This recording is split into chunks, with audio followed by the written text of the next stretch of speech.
உண்மை தனித்து நிற்கும் போது நேர்மையான பணியாளரின் கதை.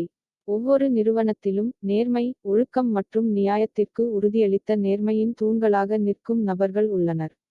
இருப்பினும் அத்தகைய நபர்கள் பெரும்பாலும் கடினமான சோதனைகளை எதிர்கொள்கிறார்கள், அவர்களின் சொந்த தவறுகளால் அல்ல, மாறாக மற்றவர்களின் பொறாமை மற்றும் திட்டங்களிலிருந்து. இது அத்தகைய ஒரு மனிதனின் கதை, மேலும் அது ஒவ்வொரு பணியிடத்திற்கும் கொண்டு செல்லும் பாடம். திரு அருணின் கதை. திரு அருண் தனது நிறுவனத்தில் ஒரு நேர்மையான மற்றும் கடின உழைப்பாளி ஊழியராக அறியப்பட்டார்.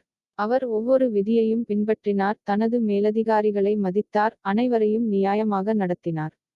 அவரது அர்ப்பணிப்பு விரைவில் நிர்வாகத்திடமிருந்து அவருக்கு அங்கீகாரத்தை பெற்றுத் தந்தது, மேலும் பலர் அவரை நேர்மையின் முன்மாதிரியாக கருதினர். இருப்பினும் அருணின் நேர்மையில் அனைவரும் மகிழ்ச்சியடையவில்லை.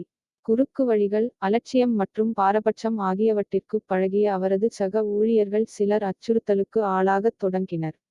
அவரது வெளிப்படையான தன்மை அவர்களின் திறமையின்மையையும் அதிகார துஷ்பிரயோகத்தையும் அம்பலப்படுத்தியது. பொறாமை மற்றும் பயத்தால் அவர்கள் அவருக்கு எதிராக கிசுகிசுக்கத் தொடங்கினர், பொய்யான வதந்திகளை பரப்பினர், மேலும் அவரை நீக்கக் கோரி உயர் அதிகாரிகளுக்கு மனுக்களை எழுதத் தொடங்கினர்.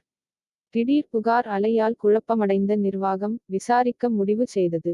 அருண் மிகவும் வேதனையடைந்தார், வேலையை இழக்க நேரிடும் என்ற பயத்தால் அல்ல, மாறாக உண்மையும் நேர்மையும் ஏன் வெறுப்புக்கு ஆளாகியுள்ளன என்பதை அவரால் புரிந்து கொள்ள முடியவில்லை. நேர்மையின் விசாரணை. விசாரணையின் போது அருண் அமைதியாகவும் மரியாதையுடனும் பேசினார். அவர் தனது பணி, கடித போக்குவரத்து மற்றும் செயல்திறன் அறிக்கைகள் பற்றிய தெளிவான பதிவுகளை வழங்கினார். ஒவ்வொரு உண்மையும் அவரது நேர்மையை ஆதரித்தது. இதற்கிடையில் மனுதாரர்களின் கதைகள் ஒன்றுக்கொன்று முரண்படத் தொடங்கின. இருளை உடைத்து வெளிச்சம் வருவது போல உண்மை வெளிவரத் தொடங்கியது. இறுதியில் நிர்வாகம் அருண் குற்றமற்றவர் என்று கண்டறிந்தது. அவர் முழு மரியாதையுடன் மீண்டும் பணியில் அமர்த்தப்பட்டது மட்டுமல்லாமல், இந்த சம்பவம் பணியிடத்தில் நியாயம் மற்றும் உண்மையின் முக்கியத்துவத்தை அனைவரின் கண்களையும் திறந்தது. பாடம். இந்த கதை ஒரு மனிதனைப் பற்றியது மட்டுமல்ல, இது எல்லா இடங்களிலும் இருக்கும் உண்மைக்கும் பொய்க்கும் இடையிலான போராட்டத்தைப் பற்றியது.